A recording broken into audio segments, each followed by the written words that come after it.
Hi there, and welcome to Brian's Mind. Now, originally, I was going to take the week off from doing Brian's Mind, and because my wife's on vacation, but I decided, you know what? I watched a program with my family tonight, and I have to comment on the nature of this movie. It's called Rudolph the Red-Nosed Reindeer. Now, if you've watched this, it's the one with the puppets, not the cartoon one, or marionettes, whatever the hell they're called. Disturbing. How does it start? Well, Rudolph's born. Dasher's his dad, which I didn't know, came in and was offended that his son had a nose that was bright and it was different, and he was freaked out about it. So that means if your child is born different, you're supposed to be freaked out about it. So that means if your child is born with a cerebral palsy or a Down syndrome or any type of childhood disease or deformity, you're supposed to ostracize your child. Well, that's what I took out of it. Okay, so then what happens next? Santa Claus comes in to see how Dasher's young offspring is doing, sees the nose, and actually scolds Dasher for the child's nose. Yeah, the dad had a lot to do in the breeding process. So what's this say about Santa Claus? He doesn't like deformed kids either.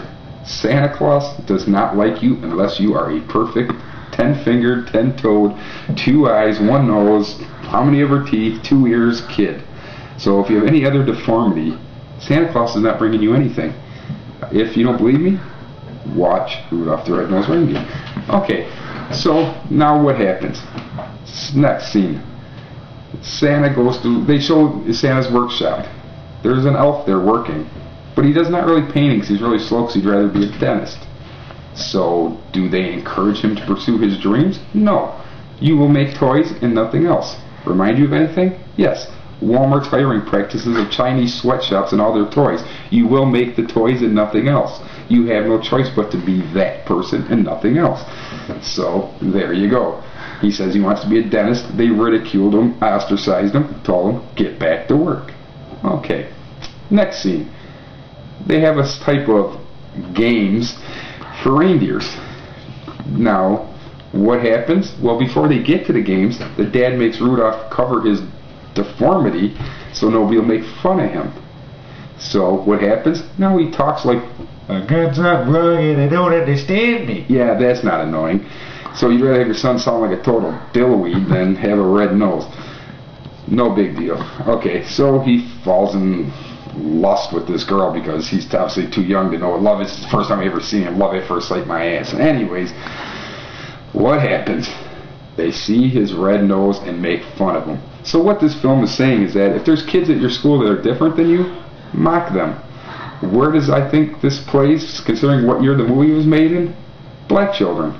Because at the time this was going on was during the years of segregation in the 60s. So what was this movie saying? If there's a black child in your class, point at him, make fun, and don't let him play in your games. Okay, so now the next scene. What happens is they hook up, the reindeer and the dentist elf. Why do they hook up? Because they both realize they're not wanted. So what do? They run away. Now what's this movie telling you? Run away from your problems. Yeah, that helps. Okay, now we're going to skip through the middle, Rudolph and Hermione, or whatever the hell the guy's name is that wants to be the dentist. They go to the island of misfit toys, run from the Bumble, find Yukon Cornelius. Okay, finally Rudolph grows a pair antlers. And see, people are dirty going to other places.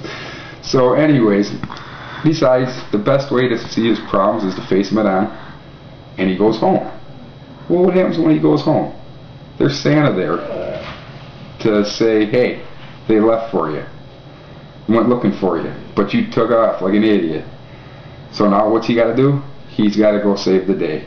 So what does Rudolph do? Goes with his antlers to fight the Bumble. Now when he's doing this, big bad Dasher's sitting there pulling his pud watching this thing happen. Why doesn't he help? Why? Because he hates the kid because he's different. See, this movie's showing hate others that are different. Okay, so they save the day. Little Hermie pulls the teeth out and the Bumble falls because Bumble's bumps. And so then they go back. Now his thing's still bitching, Santa Claus still bitching, I can't get nothing done, the kids singing, the elves are singing a song and he thinks the song sucks. Well, thanks, now we know how Santa really feels about life. Okay, so we finally get to the point